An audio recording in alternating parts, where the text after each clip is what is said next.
NEET के paper को ना अब 6 महीने भी नहीं रहे, लेकिन तुम्हारा सपना है डॉक्टर बनने का। बट उस सपने के साथ साथ कहीं ना कहीं बहाने भी आ जाते हैं कि मेरे नंबर इसलिए नहीं आ रहे, मेरे मार्क्स इसलिए नहीं बढ़ रहे क्योंकि ये हो रहा है मेरे साथ, या फिर कुछ और भी चीज हो सकती है जो तुम्हारे हाथ में नहीं थी अभी तक। There may be things which are not in your hands. लेकिन बच्चों, अगर तुम बोलते हो कि मैम अगर अब से मैं बिल्कुल जैसे आप बोल रहे हैं वैसे शुरू कर दूं अपनी पढ़ाई करना, देन डेफिनेटली बच्चों मैं आपको ना प्रॉमिस करती हूँ कि आप उस 1% बच्चों में आ जाओगे जो अपना सिलेक्शन लेके जाने वाला है। लेकिन आपको एक कड़ी तपस्या करनी पड़ेगी। अगर वो बच्चा जो पिछले 6 महीने से 1 साल से तैयारी कर रहा है, अगर वो 12 घंटे पढ़ रहा है तो आपको 13 घंटे पढ़ना ही पड़ेगा, क्योंकि आपको उससे आगे निकलना है, उसके साथ जाके खड़े होना है। For that we have to burn the midnight oil. उसके लिए मुझे 100% नहीं, अपना 200% देना ही होगा। If you are of that mindset कि ठीक है मैम अब जो हुआ हुआ, लेकिन अब से ठीक है, आज से मैं प्रॉमिस करती हूँ, मैं प्रॉमिस करता हूँ कि मैं आज से अपनी तैयारी ऐसे करूंगी ना कि this is my last need, ये मेरा आखिरी चांस है, ऐसे तैयारी करूंगी। तो बच्चों this is the video for you. और ना कमेंट सेक्शन में हर एक बच्चा लिख जाएगा #लास्ट नीट। एंड बच्चों मैं आपको सजेस्ट करूंगी कि अगर तुम नीट की तैयारी अच्छे से करना चाहते हो ना, सीरियस होके करना चाहते हो, तो इस चैनल को जरूर सब्सक्राइब कर लेना। Do like the video so that I also get to know कि इस तरह की वीडियोस तुम्हें हेल्प करती हैं, सो दैट मैं इस तरह की वीडियोस तुम्हारे लिए बनाती रहूं, ताकि मैं आपको मोटिवेटेड रखूं, ताकि मैं आपको सही मायने में गाइड कर सकूं। Hey everybody, I am doctor Gargi Singh. मैं बायो पढ़ाती हूं नीट के लिए और मैं पिछले 10 साल से बायोलॉजी पढ़ा रही हूं। और बच्चों एक और चीज, ये मेरा टेलीग्राम है t.me/Dr. Gargi Singh, जिसका लिंक हमने कमेंट्स में भी पिन कर दिया है। आप इसको जरूर ज्वाइन कर लेना, क्योंकि यहाँ पे आपको फ्री नोट्स, ठीक है, डीपीपीज, क्वेश्चंस, पीवाईक्यूज, सब कुछ आपको यहाँ मिल जाएगा फ्री में, जो कि आपके नीट के प्रिपरेशन से रिलेटेड है। तो इसको जरूर ज्वाइन कर लेना। और इसी चैनल पे ना मैं लाइव सेशन लेती हूँ वेडनेसडे एंड सैटरडे को 4 बजे, वो भी अटेंड करना मत भूलना। अब नेक्स्ट जो मैं लेने वाली हूँ that is morphology of flowering plant, तो वो 4 बजे कल होने वाला है। उसको भी बेटा जी अपना लाइक करके अटेंडेंस लगा दो। And let's get started with your time table. देखो टाइम टेबल जो मैं आपको बताने वाली हूँ, yes it is going to be difficult, लेकिन डॉक्टर बनना सबके नसीब में नहीं होता। वही बनता है बच्चा जो सबसे ज्यादा मेहनत करेगा, जो सबसे ज्यादा एफर्ट्स लगाएगा। तो यस एफर्ट तो लगाने पड़ेंगे, क्योंकि तुम जिस चीज के पीछे भाग रहे हो ना, वो एक ऐसी चीज है, वो एक ऐसा प्रोफेशन है जिसको भगवान का दर्जा दिया जाता है। तो वो आसान तो बिल्कुल भी नहीं होगी अगर तुम ये सोच के चले हुए हो। It is going to be tough, लेकिन trust me it is going to be worth it. ठीक है, आपका फ्यूचर बदलेगा, आपके घर वालों का फ्यूचर बदलेगा, इस कंट्री का भी फ्यूचर तुम बदल दोगे। तो आपको क्या करना है, 6 स्लॉट्स में अपने दिन को डिवाइड करना है। अब मैं ना तुम्हें ये नहीं बताऊंगी तुम 5 बजे उठ जाओ, 6 बजे उठ जाओ, 12 बजे सो जाओ या 10 बजे सो जाओ, नहीं, that is up to you. हर एक बच्चे के लिए ये चीज़ फिट नहीं होती है कि तुम 5 बजे ही उठो। नहीं, कुछ बच्चे ऐसे भी हैं जो लेट नाइट पढ़ना पसंद करते हैं, जिनकी कंसंट्रेशन उस टाइम पे ज़्यादा बनती है। तो वो कोई कंडीशन नहीं है बच्चों, that only depends on you. तो आपको बस अपने दिन को 6 स्लॉट्स में बांटना है। वो 6 स्लॉट्स कौन से हैं? 3-3 घंटे के 4 स्लॉट्स मुझे चाहिए तुम्हारे, ठीक है, और 1 घंटे का 1 स्लॉट चाहिए, 2 घंटे का 1 स्लॉट चाहिए। अब देखो ये जो 3-3 घंटे के 4 स्लॉट्स हमने रखे हैं, तो मैं तुम्हें सजेस्ट करूंगी कि जब भी तुम उठो, चाहे तुम कभी भी उठ रहे हो, ठीक है, इट कैन बी 7 बजे, 8 बजे, 6 बजे, कभी भी हो सकता है। जब तुम उठो तो मैं तुम्हें बोलूंगी कि भाई 3 घंटे ना तुम पहले बायो पढ़ लो तो अच्छा है, नहीं तो तुम्हारी मर्जी, तुम कुछ भी स्टार्ट कर सकते हो। अब मैं क्यों बोल रही हूँ, क्योंकि दिन की शुरुआत हम कर रहे हैं, बड़ा मुश्किल होता है यार किताब लेके बैठना, है ना। अब उसके लिए ना मुझे एक ऐसा सब्जेक्ट उठाना पड़ेगा जो मुझे थोड़ा सा कंपैरेटिवली मेरा जिसमें इंटरेस्ट बनता है।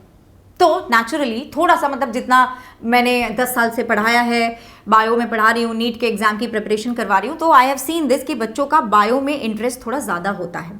तो picking up a bio notebook और picking up a bio book is much easier than picking up a physics और केमिस्ट्री नोटबुक। बट अगर तुम्हें लगता है कि नहीं मैम मैं तो फिजिक्स भी पढ़ सकती हूँ, केमिस्ट्री भी पढ़ सकती हूँ, तो it is up to you. देखो मैंने यहाँ पे आपको ऑप्शन दिया है। तो 3 घंटे हम लगाएंगे, एक सब्जेक्ट को देंगे थियोरी एंड प्रैक्टिस। बीच में हम ब्रेक्स भी लेंगे, ऐसा हम पागल नहीं हो जाना है हमें कि बस 3 घंटे लगातार पढ़ते रहें, ऐसा हो भी नहीं सकता है। वी विल टेक बीच में 5-5 मिनट के हम ब्रेक्स लेते रहेंगे। 1-1 घंटे के बाद, जैसे 1 घंटा हुआ उसके बाद 5-10 मिनट का ब्रेक ले लिया, फिर 1 घंटा हुआ 5-10 मिनट का ब्रेक ले लिया। तो वो तो बच्चों दैट इज अ गिवन। फिर 3 घंटे का एक और मैं स्लॉट लूंगी, जिसमें मैं फिजिक्स केमिस्ट्री बायो, इन तीनों में से कोई एक सब्जेक्ट करने वाली हूँ। अगर तुमने यहाँ पे बायो कर लिया तो यहाँ पे फिजिक्स या केमिस्ट्री में से कुछ कर लेना। फिर बच्चों फिर से 3 घंटे का एक स्लॉट आएगा जिसमें मैं फिजिक्स केमिस्ट्री या बायोलॉजी में से कोई एक सब्जेक्ट जो मैंने यहाँ पे नहीं करा वो करने वाली हूँ। अब मेन बात क्या है, यहाँ पे थियोरी और प्रैक्टिस तुम्हें दोनों करनी है। मान लो तुम 2 घंटे थियोरी कर रहे हो, फिर 1 घंटे प्रैक्टिस कर रहे हो। अब तुम बोलोगे कि मैम हमारी तो कोचिंग भी होती है। तो बच्चा, आप जो कोचिंग में जाके पढ़ रहे हो ना, आप जो कोचिंग में जाके पढ़ रहे हो उस चीज़ को तुम यहाँ पे कंसीडर कर सकते हो। मैं तुम्हें बोल रही हूँ कि चलो ठीक है, तुम जो पढ़ रहे हो ठीक है, तुम यहाँ पे वो लगा लो कि तुम 2 घंटे की क्लास लगा रहे हो, लेकिन फिर वो 1 घंटे का प्रैक्टिस तुम अलग से करोगे, वो उसमें कंसीडर नहीं होगा। ठीक है, ये हो गया। फिर उसके बाद ना 3 घंटे मैंने तुम्हें और दिए। अब इन 3 घंटे में तुम फिर से अपना चैप्टर का टेस्ट लेने वाले हो। कोई एक चैप्टर को रखो कि मान लो जैसे कि बायो में तुमने बोला कि यार मैंने ना पिछले हफ्ते बायो हमारा खत्म हुआ था, बायो में चैप्टर खत्म हुआ था लेट अस से cell cycle and cell division, तो तुम उसका टेस्ट रख लो। टाइमर लगा के तुम उसका टेस्ट रखोगे। ठीक है जी, okay. You I mean it's a very important thing that you have all the resources कि तुम्हारे पास क्वेश्चन हो चैप्टर वाइज, ताकि तुम अपना चैप्टर का टेस्ट ले सको।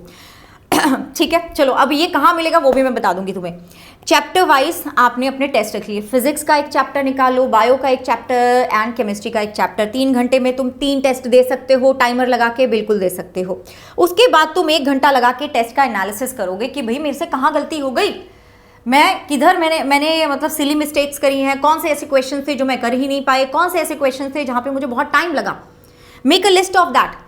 अब तुम्हें क्या करना है, जो 2 घंटे बचे हैं उसमें तुम उन चीज़ों का रिवीजन करने वाले हो, क्योंकि ये वो वाले टॉपिक्स हैं जिनमें तुम गलतियां करते हो, जिनमें गलतियां होने के ज़्यादा चांसेस हैं फाइनल एग्जाम में भी। सो हम क्या करेंगे ना, हम दिन के दिन, ठीक है, ऑन दैट डे ओनली अपनी गलती को सुधारने की पूरी कोशिश करेंगे, क्योंकि तुम्हें पता है जो हमें नहीं आता वही एग्जाम में आता, यू नो दैट। तो हम वो बिल्कुल भी रिस्क नहीं लेने वाले हैं। अगर तुम ये सब कर लो तो गारंटीड तुम्हारा सिलेक्शन है। लेकिन ना तुम बोलोगे कि मैम ठीक है आपने टाइम टेबल के लिए तो गाइड कर दिया, ठीक है बढ़िया से, बट मैं कैसे इस टाइम टेबल को एक्चुअली फॉलो करूं, सस्टेन कैसे करूं मैं इस 15 घंटे के टाइम टेबल को। चलो उसके लिए भी बताती हूँ। देखो बच्चों, मैंने तुम्हें बोला था कि हम बीच बीच में ब्रेक लेते रहेंगे। जैसे कि इनिशियली तुम शायद आधे घंटे भी ना बैठ पाओ, ठीक है, तो तुम क्या करोगे, 25 मिनट बैठे और फिर 5 मिनट का ब्रेक लिया, फिर 25 मिनट बैठे 5 मिनट का ब्रेक लिया। But you have to be very mindful, जब तुम ब्रेक ले रहे हो 5 का मतलब 5 टाइमर लगा के चलना है। जैसे ही घंटी बजी तुम वापस अपनी सीट पे आके बैठ जाओगे और पढ़ाई करोगे। You have to be very very serious about this, very very focused about this, क्योंकि ना यार ये तुम्हारा बहुत बचपन का सपना है यार, पता नहीं कब से देख रहे होगे। मुझे नहीं पता जो बच्चे मेरा ये वीडियो देख रहे हैं उनका कौन सा अटेम्प्ट होगा, दूसरा तीसरा। तो बेटा क्या आप चाहते हो कि एक और अटेम्प्ट करो, एक और बार ड्रॉप लो? नहीं ना, बस हो गया, अब बहुत हो गया, अब ये ना आखिरी बार है, अब पूरा दम लगा दो, पूरा दम लगा दो, ठीक है। तो हमें बड़ा माइंडफुल होना पड़ेगा कि हम अपने प्रॉपर ब्रेक्स ले रहे हैं और ब्रेक जैसे ही खत्म होता है हम we are back to the books. या फिर तुम अगर जैसे जैसे तुम्हारा सिटिंग का एक स्टेमिना बढ़ेगा ना, तो तुम 50 मिनट बैठ जाओगे और फिर 10 मिनट का ब्रेक ले लो, तो ऐसे 1 घंटा हो गया। जब हम बोलते हैं ना 1 घंटे पढ़ना है, इसका मतलब 1 घंटे पढ़ना नहीं होता, इसका मतलब है कि तुम 50 मिनट पढ़ रहे हो, 10 मिनट तुम थोड़ा सा ब्रेक ले रहे हो। अब ब्रेक ले रहे हो, ब्रेक में क्या करना है, ब्रेक में ये मतलब नहीं है कि तुम बैठ के टीवी चलाने हैं, तुमने सोशल मीडिया खोल लिया, नहीं। ब्रेक का मतलब है your break has to be active break. Walk कर लो, वॉक करते करते म्यूज़िक सुन लो, ठीक है, या चलो फैमिली के साथ बैठ जाओ। तो ये डिस्ट्रैक्शन वाला ब्रेक नहीं होना चाहिए, ये ब्रेक होना चाहिए। एक ब्रेक भी ना थोड़ा सा कंस्ट्रक्टिव होना चाहिए, राइट, ओके। सुबह जब तुम उठते हो तो स्ट्रेचिंग करो, पानी पियो, गुनगुना पानी पियो, ठीक है, और थोड़ा बहुत लाइट एक्सरसाइज करो। उससे क्या होता है, तुम्हारा ब्रेन एक्टिवेट होता है, तुम्हारे ब्रेन का वो वाला part your frontal pre frontal cortex वो एक्टिवेट होगा, and which is going to help you stay active and focus the whole day, ठीक है। तो एक ये भी चीज़ है जो तुम्हें डिटरमिन्ड भी रखेगा, मोटिवेटेड भी रखेगा, ये भी करना है। बीच बीच में आपको पानी पीते रहना है, अपने आप को हाइड्रेटेड रखना है ताकि आप एक्टिव रहो। वो जो नींद सी आने लग जाती है ना कि यू फील लेजी, वो भी चला जाएगा। आपको कम से कम 6-6.5 घंटे की नींद लेनी ही लेनी है, ठीक है, क्योंकि बच्चों जितना तुम मतलब अपने दिमाग को भी हमें रिलैक्स करना है, बॉडी को भी रिलैक्स करना है। हेल्दी बॉडी रहेगी, हेल्दी माइंड रहेगा, तभी हम आगे ये जो मुश्किल सफ़र है उसको पूरा कर पाएंगे। अपना फ़ोन अपने पास लेके कोई नहीं पढ़ेगा। अगर तुम्हें ऐसा है ना कि भाई हाय हाय मुझसे तो पढ़ाई नहीं जाता मेरे फ़ोन के बिना, तो फोन को तुम लगाओगे एयरप्लेन मोड पे, उल्टा रख दोगे, सीधा नहीं रखना, नहीं तो नोटिफिकेशन दिखती रहेंगी, उल्टा रख दोगे फोन को और फिर पढ़ लो। वैसे तो सबसे अच्छा ये कि अपने पेरेंट्स को दे दो, ठीक है, फिर फोन की कोई टेंशन नहीं है। उसके बाद बच्चों अपने डेली टारगेट्स को आपको ट्रैक करना है कि आज मुझे ये चीज़ करनी थी, क्या मैंने ये चीज़ करी है या नहीं करी है। जब तुम देखोगे ना कि तुम सारे डेली टारगेट्स पूरे कर पा रहे हो, you will be very confident, तुम अगले दिन के लिए भी बहुत ज़्यादा मोटिवेटेड रहोगे।